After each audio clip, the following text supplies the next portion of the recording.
of very roughly connected to the whole concept of council energy, higher levels of council energy, but coming through in a very specific way, a very specific translation that has to do with matching certain cultural vibrations on your planet that make sense to people who vibrate in that particular frequency.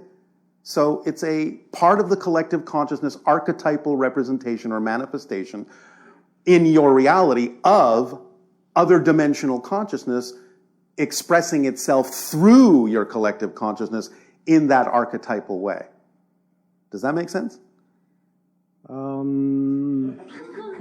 Not so much, but I'll think on it.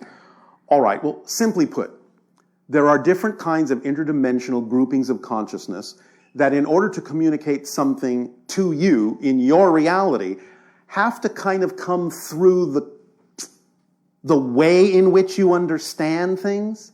And so presenting themselves as the idea of the people of Melchizedek is not necessarily the way they see themselves, but in order to get through to you and communicate to the people of the earth, at least some of them, they kind of have to take on the persona or the clay of your consciousness in a way that is represented by some of the archetypal symbols that exist in your collective consciousness so that you will understand you are being communicated with by an other dimensional consciousness that otherwise, without those symbols being attached to it, you would have no awareness was actually attempting to communicate with you.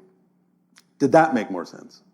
Yes. It's like them putting on clothing that belongs on your world so you'll see them, so you'll understand them, coming through an archetypal representation made out of certain elements of your collective consciousness that you understand as symbols. Okay. Yes? Yeah, great. They're painting in your colors.